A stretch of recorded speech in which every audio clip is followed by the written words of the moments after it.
at the beginning, you were explaining how you were under house arrest for Right, 7 months. right. Why don't you quickly give our audience how you ended up under house arrest, Yeah, and then we can talk about War Dog Academy. So sure. yeah, let's talk about that. Sure. So for people who don't know me, well, my name is David Packouz. Nice to meet you. I got, I guess, famous slash infamous, depending on your opinion, for being the subject of a film called War Dogs that came out in 2016. In the movie, I'm played by Miles Teller. He portrays me in the film. Jonah Hill portrays my ex-partner. The movie was it was directed by Todd Phillips, who before War Dogs made the Hangover trilogy, and after War Dogs he made the Joker with Joaquin Phoenix. So War Dogs was kind of his transition from comedy into drama. It's ironically, Joker doesn't have many jokes in it, if any. I don't think I laughed the entire movie, but I did cry. It's a pretty serious Yeah, subject. it's a pretty sad, depressing movie. Powerful, great movie. Shout out to Todd. But yeah, he did a fantastic job with it. But it is not a comedy. And so War Dogs is kind of a dramedy, they call it. It's half drama, half comedy. So it was his transition film. But what the movie's about is when I was in my early 20s, I'm now in my early 40s, I'm 42. So about a little under 20 years ago. It makes me feel old to say that. When I was in my early 20s, I got into business with ex-friend of mine doing government contracting. And that means just pretty much selling stuff to the US government. We ended up specializing in arms and ammunition and small arms.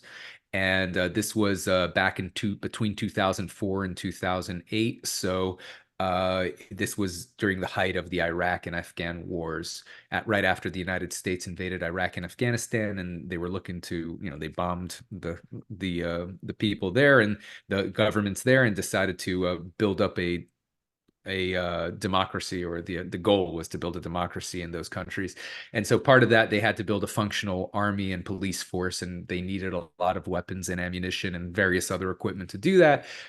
And so the way the government buys things is they post on a website. Nowadays, it's Sam.gov, like Uncle Sam, Sam.gov.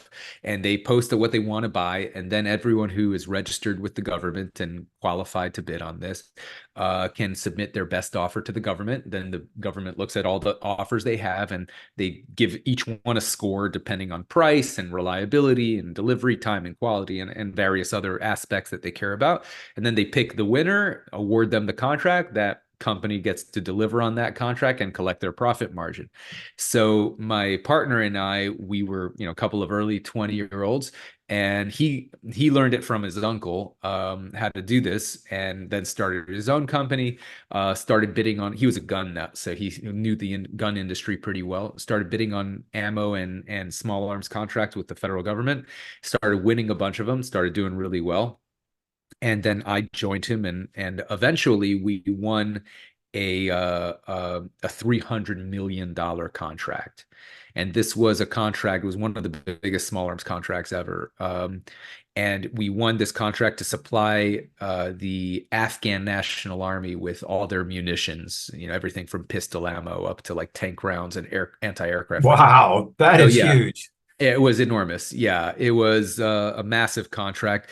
And during that delivery of that contract, we discovered that some of the ammunition that we were planning on delivering, that was coming from Albania, had originally come from China. And our contract specifically said we couldn't deliver anything from China because there was an arms embargo. There still is an arms embargo against China by the United States, that was put in place in 1989 because of the Tiananmen Square massacre.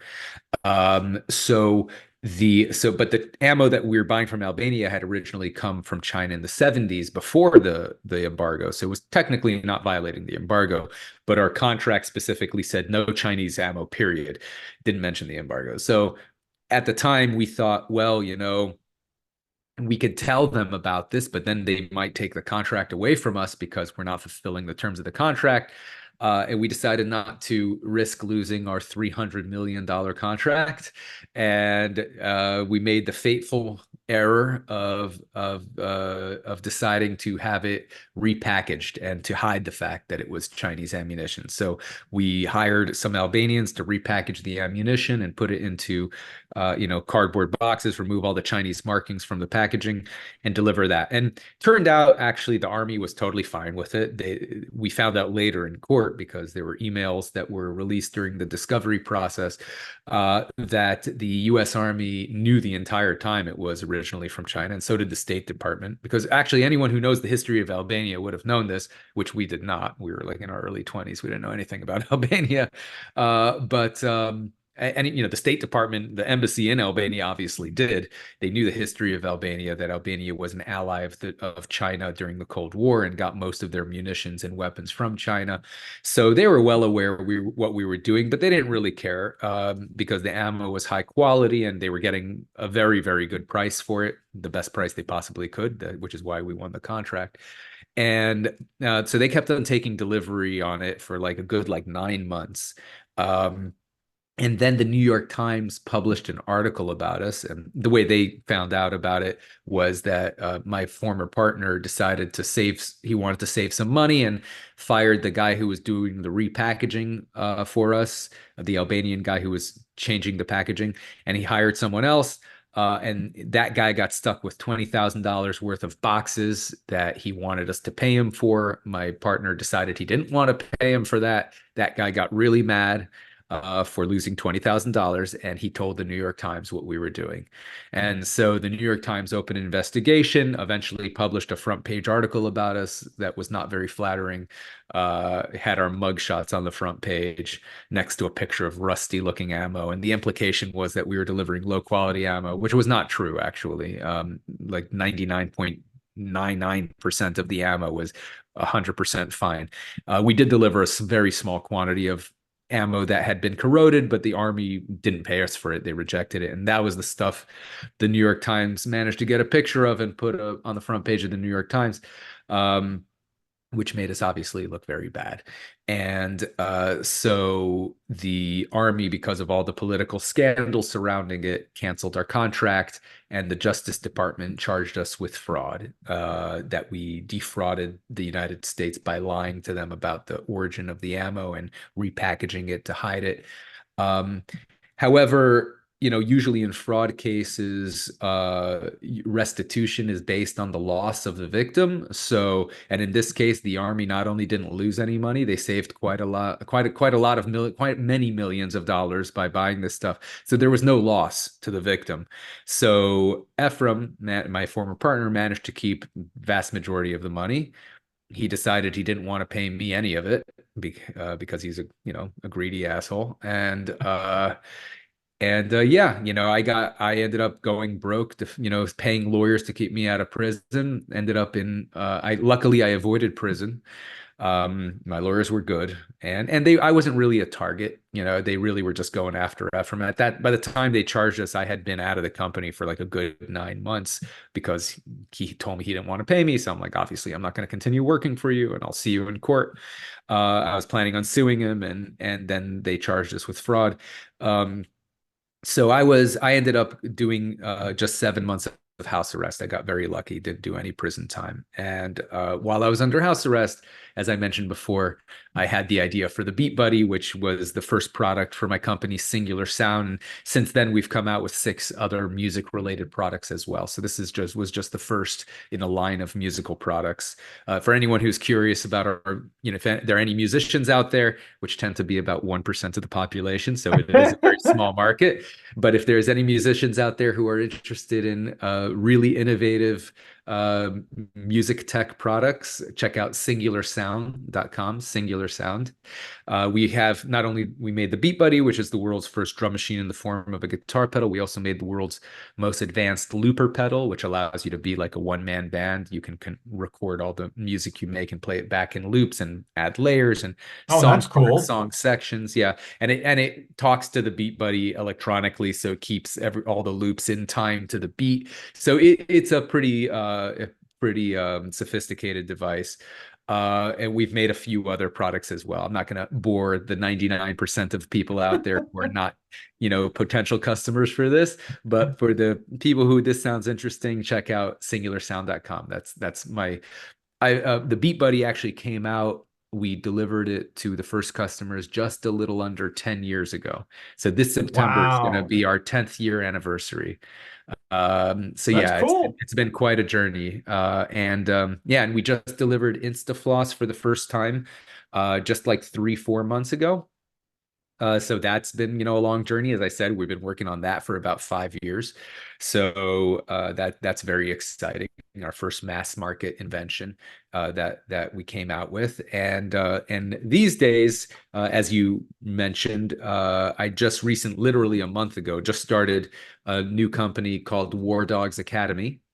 And the way this one came about, and what it is it's to teach people how to do government contracting, how to learn the system and bid on contracts.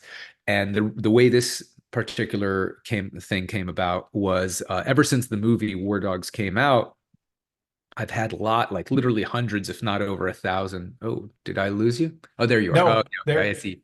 I see you just switched to the website. Okay, cool. Yeah. Yeah, I saw something change. So yeah, so as you can see on the website, there's ever since the movie came out, I've had hundreds, if not more than 1,000 people contact me, like asking me how to do government contracting. And I used to work as a massage therapist. That's why that little clip is in there. So it's part of the story if you see the movie. So yeah, so I've had lots of people asking me to teach them how to do this. But of course, I'd been banned from doing government contracting for about 15 years. And so I thought maybe my information wasn't the most up to date. And so I wasn't really comfortable teaching people how to do this because I hadn't done it in so long. And but then about 9 months ago or so, I had a guy contact me out of the blue, a guy named Logan, and he told me that 6 years prior to that, him and his partner were 21 years old and they were dead broke, working picking bananas on a farm. Actually, they were doing Wow. yeah, they were doing literally they were doing agricultural labor, and dead broke.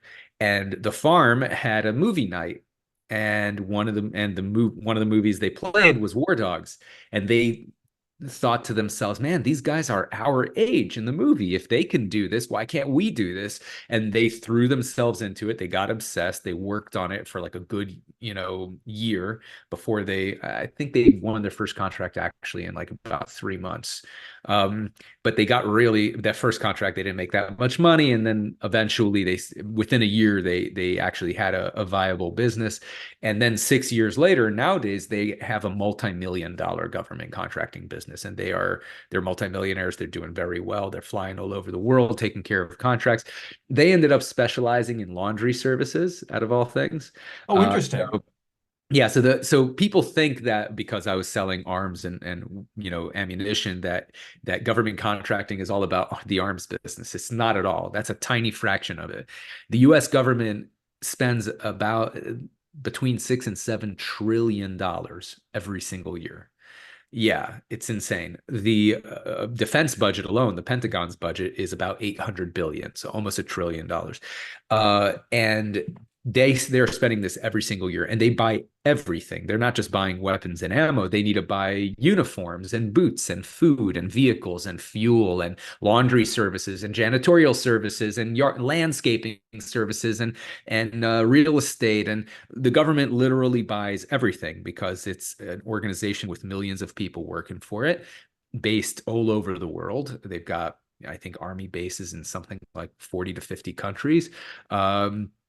And they have to support all that. And you can an army doesn't just need bullets and guns, it needs all the other things. And the soldiers need to eat, they need transportation, they need entertainment, they need air conditioning, they need all these other things to support them. And so the way the government buys everything through the government contracting system. So if you know how to do government contracting, you can sell literally anything to the US government, and they're constantly buying new things, and they're the most reliable customer in the world because they're never going to go bankrupt. right? They're never going to run out of money. Or, Right. they're the ones who literally print the money. Print the So money. yeah, if they run out of money, then we're all in trouble because all our money is worthless. So they're going to be Right. the last ones to go bankrupt. So they're most reliable customer in the world, biggest customer in the world, buy literally everything. And so the opportunities for businesses are enormous. One thing people always ask me, when talking about War Dogs Academy, they're like, oh, if this is so much money, why are you teaching other people how to do it? Why don't you just grab it all yourself? If it's so difficult to learn, and what people don't realize is that the federal government puts out 30,000 contracts every single day. Every single Wow. day, 30,000, which means that it's not even physically possible to look at all of them, let alone work on them, let alone win them. It's literally impossible. So Well, not only that, yeah, you can't be the jack of all trades, yes, exactly, exactly, so like these guys specialized in laundry service, you guys were correct, specializing in ammo. It's exactly, completely different, completely different. Yeah, and it also takes time to become an expert and be able to know the exactly. lingo. So it would Yes, be, it would be crazy to think that you and yeah, I and whatever right, go through, become good at right. 30,000 different Yeah, items every day. different That's industries. crazy. Yes, Yes. exactly. So what I tell people is usually if you have a specialty already, if you know laundry services, for example, then bid on laundry contracts. If you have a connection for a particular product or a particular industry, then look for those first. Because you already have some knowledge, might already have some connections. It'll be less work for you to gather all the information that you need to bid on those contracts.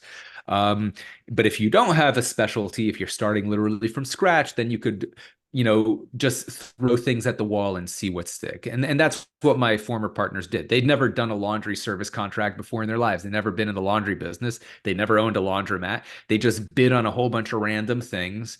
They happened to get lucky and win this little laundry contract. And then they use that laundry contract to win more laundry contracts. And now they have a massive laundry government contracting business, because the way the government works is for contracts under $250,000, you don't need any previous experience, right? So you can be Gotcha. brand new, to the game. You could have never done business in your life, and you could still win a $250,000 contract, up to a $250,000 contract with the federal government. And once you have a few of those, then you qualify to bid on the bigger contracts. Then you could bid on multi-million-dollar contracts. So once you have you build up what they call that past performance, that experience, you go up the ladder in the value chain. So that's why I always encourage people to specialize in something, because not only is it going to be easier for you, it's going to take less work because you've already done a lot of that research and a lot of making those connections in previous contracts, but you're also going to be building up past performance. You're going to be building up proof to the government that you can handle bigger contracts, and that puts you in a position where you could win life-changing size Money. contracts. Yeah. So on the $300 million contract that you guys Yeah. had, what was your profit on that? If you would have Yeah. fulfilled the entire thing, what would have been your profit on that? So we initially bid it at a 9% profit margin. And the reason we did that is because we figured that everyone else was doing 10%. And so we just wanted to undercut them just in case. In retrospect, we beat the next people by quite a lot more than 1%. So it was, we probably could have bid it at a higher rate. And I think it is actually in the movie, we found out in real life too, that we were about $52 million under the next bidder. So we could have probably Wow. tacked on a few, at least a few million, if not a few tens of millions, and still won that contract.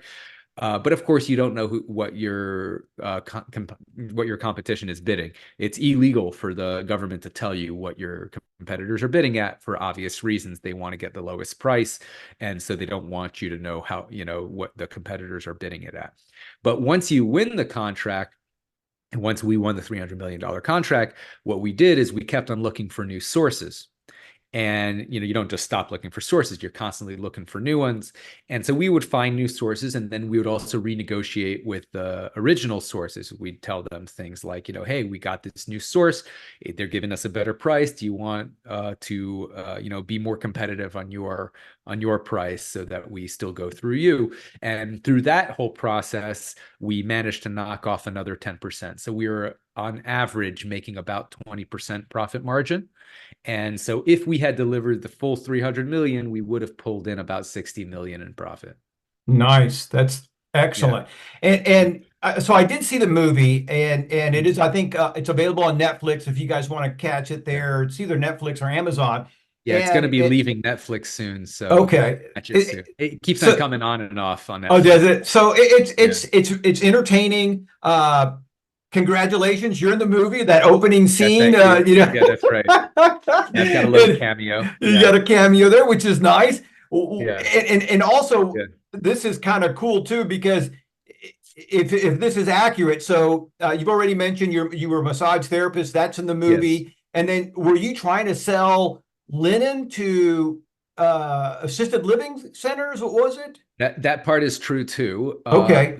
So Yeah. back to your entrepreneurial spirit. Yeah, I mean, Yeah. massage therapy, linens to Yeah. assisted living, Yeah. guns, Yeah. music, Yeah. dental.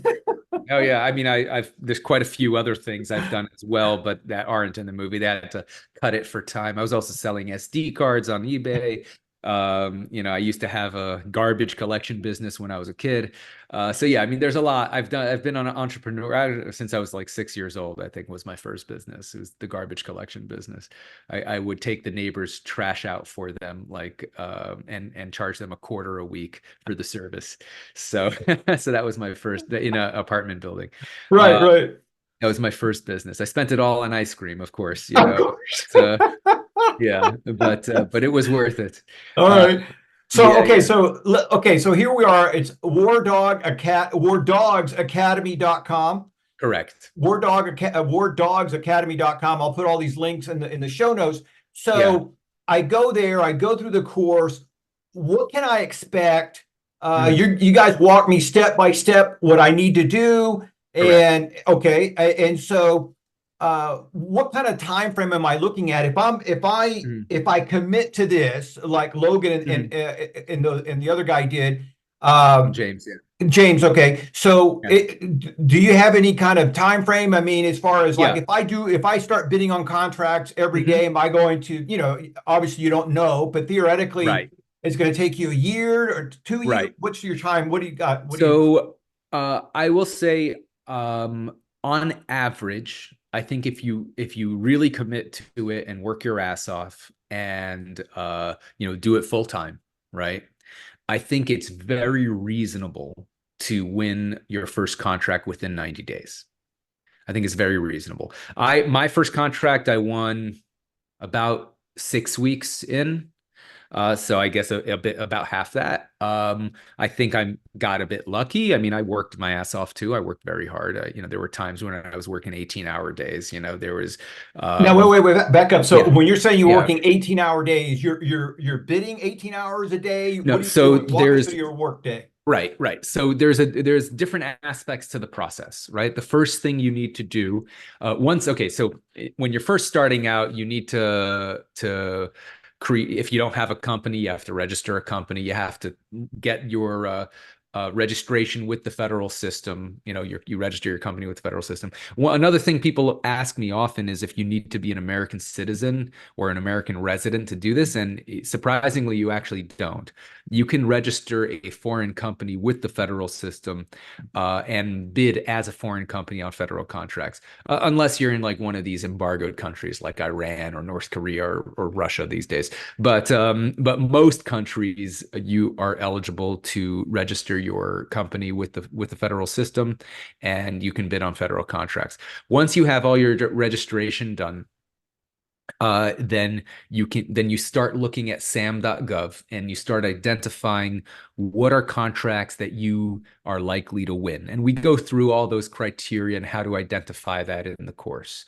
So there are certain contracts that you're never going to win because you don't qualify. Like, I mean, just for an example, there's contracts they call sole source contracts, which means literally that they're legally required to post it on the site, but only one company is qualified to bid on it. So they're giving it to that company, and they do contracts like that. But like for things like the F-35 fighter jet, like only Lockheed Martin makes that particular item. So you're not going to win the contract for that.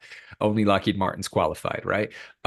So you don't go for the sole source contracts. Then you look at the other contracts, see what the requirements are. If a particular contract requires a lot of past performance and you don't have that past performance, don't bother working on it, because you're just not going to qualify to even bid on it, right? Even if you have a great bid, you don't meet the requirements, right? So you don't want to waste your time. So you identify the solicitations that the government posts on the website. That's a request for quote, and you identify the ones that are possible for you to win.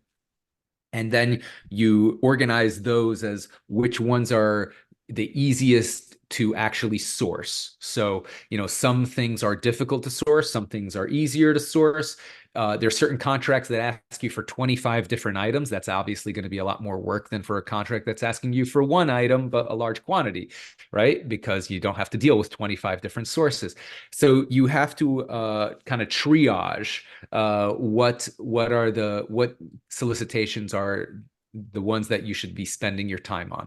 Once you identify a few of those, you read them very thoroughly. So you make sure you absolutely understand all the requirements. That's very important. And these solicitations do tend to be between 20 and 40 pages long. So it's quite a lot of reading. I will not tell anyone that this is easy work. This is not a get rich easy scheme. It's not.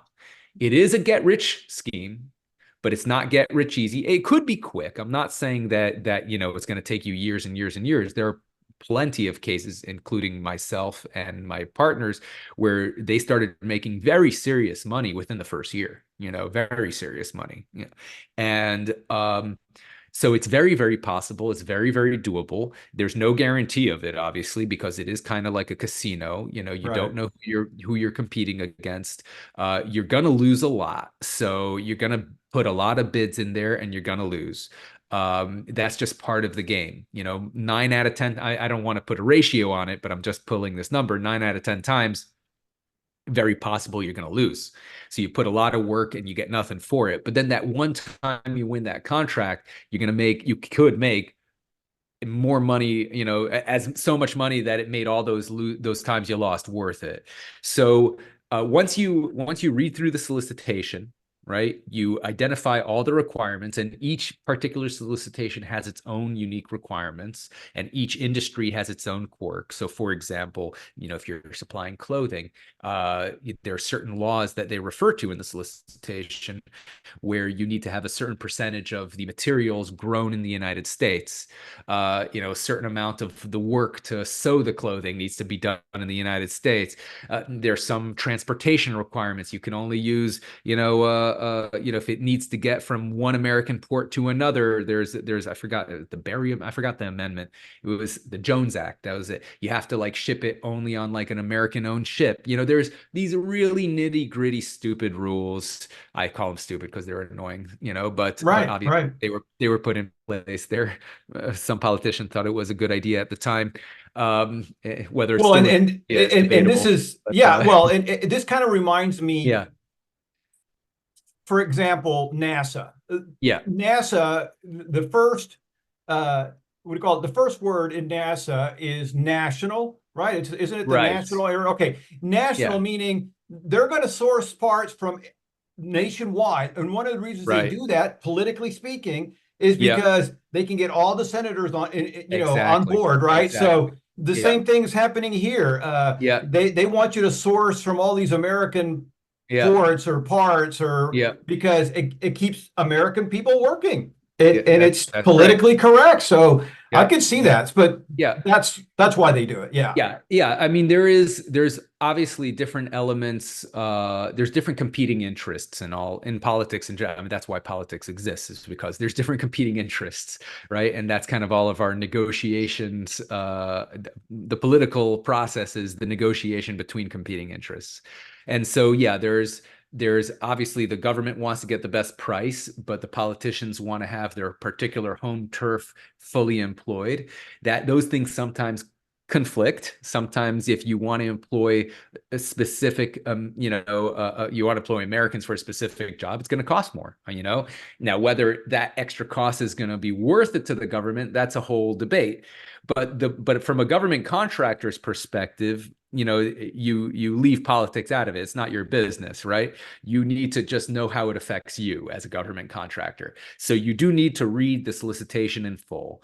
Once you identify the items and you look at the initial thing and make sure that you qualify to bid on this, you read the thing in full, you identify all the potential snag areas, identify any areas you don't understand, which could be quite a bit, especially in the beginning. You can get it all clarified from the contracting officer. We also have part of War Dogs Academy is one of the really cool parts of it is that in addition to the course, you get access to our community. So we have an online forum where our students can ask each other questions and build business connections, network. But we also have a weekly live Q&A session through video chat where the students can ask myself, my partners. We also have a retired government contracting officer who used to work for the government doing the contract analysis and awarding. So she knows from the government's perspective really well. And we answer any questions that our students have. If they're struggling with anything, if they don't understand anything in particular, we give them advice on that and explain things. So that's a really a major value that we provide as part of War Dogs Academy. And so once you understand the solicitation, you understand all the requirements in detail. Now you are set to find suppliers for that. Now, the vast majority, you could just bid on, if you already have a company, let's say you already own a company that manufactures chairs, right? I'm just picking that out. You could just bid on those contracts, right? You could, bid for the chair contracts, and Sure. You're going to be well placed to do that because as long as you're manufacturing in an efficient way, very few people are going to be able to beat you on price. But the vast majority of government contractors are middlemen. Right? That's what we were. We weren't manufacturing the ammo or the guns. We just found sources of suppliers. My partners don't own any laundry companies. They just found companies that do those services, and they're just brokers. And the vast majority of government contractors are this.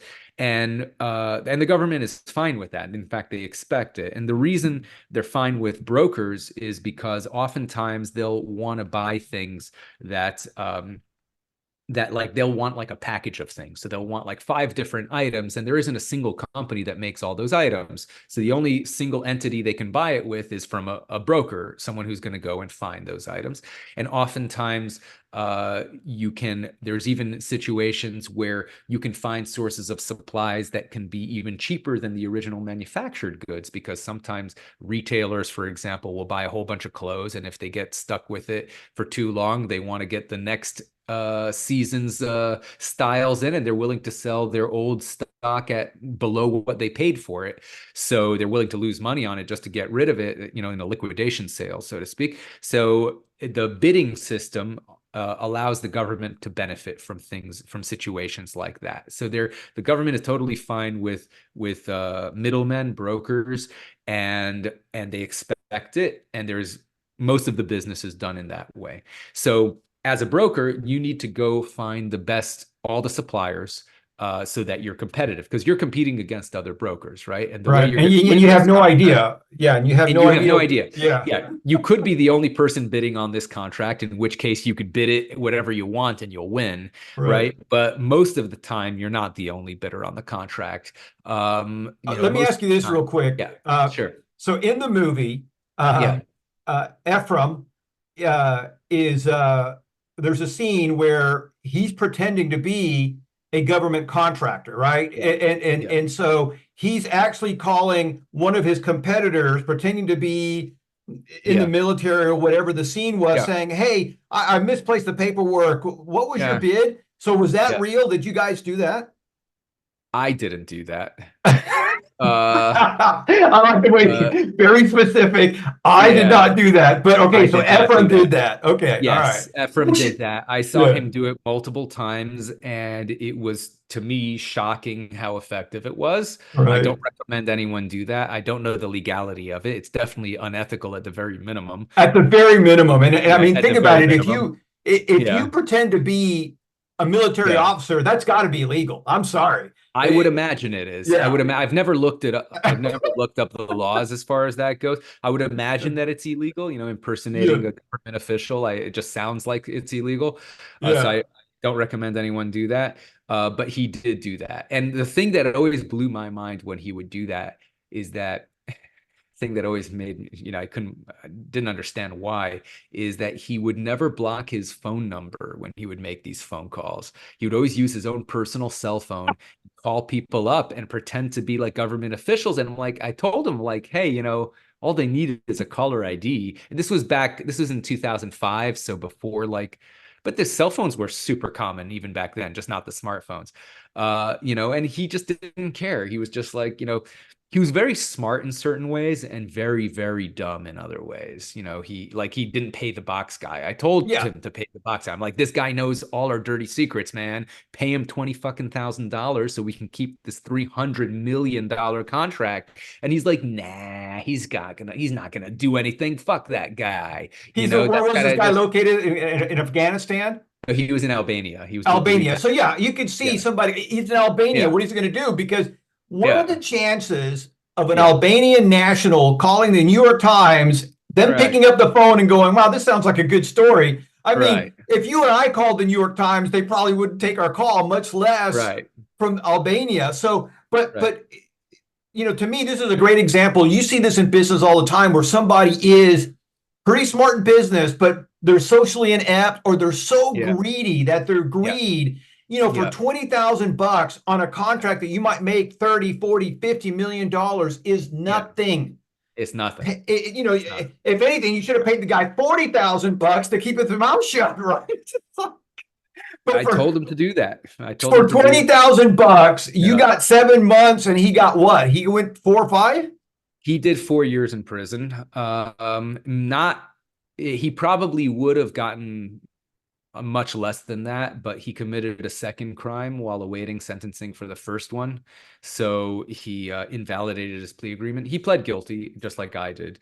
But while we were waiting to get sentenced, he got caught up in a sting operation by the ATF. They told him to get out of the arms business. He didn't listen. He kept on doing the business. Eventually, he got on the ATF's radar, and they set up a sting operation where an undercover agent tricked him into picking up a handgun, entrapped him completely. But because he already pled guilty to the first thing, he was already officially a felon. And so a felon in possession of a firearm can get you up to 10 years in prison. And so he could have gotten 15 years total if they really gave him the max, but he had the best lawyers and they negotiated it down to 4. Oh, that's amazing. Amazing. All right. So I did not mean to go off on that tangent, but I just remembered that. So here you are, you start all these different bidding, and like you pointed out already, it seems like there's obviously a time that you have to invest in reading these solicitations. Absolutely. 20, 30, 40 pages long. I love the tip that you gave. Try to stick to something you're already good at instead of trying to reinvent the wheel. Apparently Logan and James got lucky. Hey, laundry service, that sounds good. Let's do that. Totally off topic. And it kind of reminds off the wall. Reminds me of Branson, Richard Branson. He always talks about if somebody gives you an opportunity, even though you don't know what you're doing, just say yes and figure it out later because you never know. And so I'm a big believer in that. All right, so you're reading these things, and when you're saying you were working 18-hour days, I imagine part of that is reading the solicitations, figuring out what you can bid on, what you cannot bid on, and then the other part of that day is sourcing the materials? Correct. So you want to find all the sources for the contract. The more sources you find, the more competitive you're going to be. And it's not just sources for the materials. You also have to find sources for the logistics. So you need to figure out how you're going to transport it, because the government says they expect a delivered price. So they say, give us your best price delivered to this location. And depending where it's coming from and where it's going to, that could very significantly affect the cost of the transportation. And of course, depending on the items, there may be additional restrictions. If you're transporting, explosives, there's a lot of transportation companies who won't do that job at all. So, or the ones that will want extra insurance and things like that. So you need to figure out the transportation. And especially if it's something overseas, then you need to call a lot of overseas companies, which is why I oftentimes work through the night, because I'm talking to Eastern Europe or to Central Asia, and they're on very different time zones. Got to catch them during their business hours. So yes, and I'm talking, asking the contracting officer questions during the day. So I got to be up during the day, and that's how I would extend. There were I would say sprints where I would do 18-hour days. I wasn't like doing 18-hour days for years on end, but there would be like a good when we were working for the Afghan contract, I worked 18-hour days for almost like a month and a half to 2 months. It was it was very hard. It was very hard. I really wore myself out there. It was very, very difficult, but it ended up being worth it. Well, not really, because I didn't end up making a penny from it, but it would have been worth it because we did win the contract. Yeah, I mean, it's now the thing is, because you're working for yourself, you don't have to work 18-hour days, right? You can work as much as you can, but of course, the more time you put into it, just like anything in life, the more time you put into anything, the more likely you are to succeed at it. I don't encourage people to burn themselves out doing 18-hour days for too long. I mean, if you have a deadline and if it's a big opportunity, then yeah, go for it. Do those 18-hour days if you could handle it. If you can't handle it, don't do it, because you're not going to be very successful if you burn yourself out. So everyone has to find their own, method and schedule of working. It's different for everybody. Some people work really well with short, very intense sprints. Some people work very well with just 9 to 5 and that's it. Some people can only do half days. I mean, it's really some people can work smarter and not harder, that you can figure out little efficiency tricks to do more with less. So I'm not saying that you have to work 18-hour days and kill yourself, in this workaholic kind of environment. It is what we were doing back then for the time critical stuff. But there's plenty of government contractors there, out there who, in fact, probably most of them, who work normal 9 to 5 hours and do just fine. So you have to adjust it to yourself and make adjustments, because you're not going to have long-term success if you're burning yourself out. Well, that's one of the things that I liked about your community, because if you can tap into that community, you might be able to save yourself time by saying, hey guys, does anybody have a lead on sourcing XYZ material? And all of a sudden your community can say, look, I work with these guys, I work with that guy. That all of a sudden just saved you maybe an hour or 3 or 5 or whatever. Yeah. So that's a big plus. Absolutely. There's a lot of strength in having a community. So, okay, wardogsacademy.com. That's where everybody can go and check it out. I love the fact that you were very sincere about saying, hey, this is not, you can get rich, but it's not a quick rich scheme. It's like any other opportunity. You could probably get rich on an InstaFloss, but we plan on it. Right. But think about it. You've already put in 5-6 years just getting that puppy going. I mean, so so it's like any perseverance. Other, right? All about perseverance. Just like any other business opportunity. Can you get wealthy at it? Yes. Most people don't, but maybe you can make a good living at it. So there's anywhere from what do you call it? Starving to being really successful and everything in between. So it's absolutely. It's there for you. So wardogsacademy.com. InstaFloss, if you want to save your teeth. David, it's been such a blast having you on here. I'm just impressed with everything you've done, and so looking forward to having you back again on your next opportunity. Yeah, absolutely. I've already got a few in the works, so it might not be too long.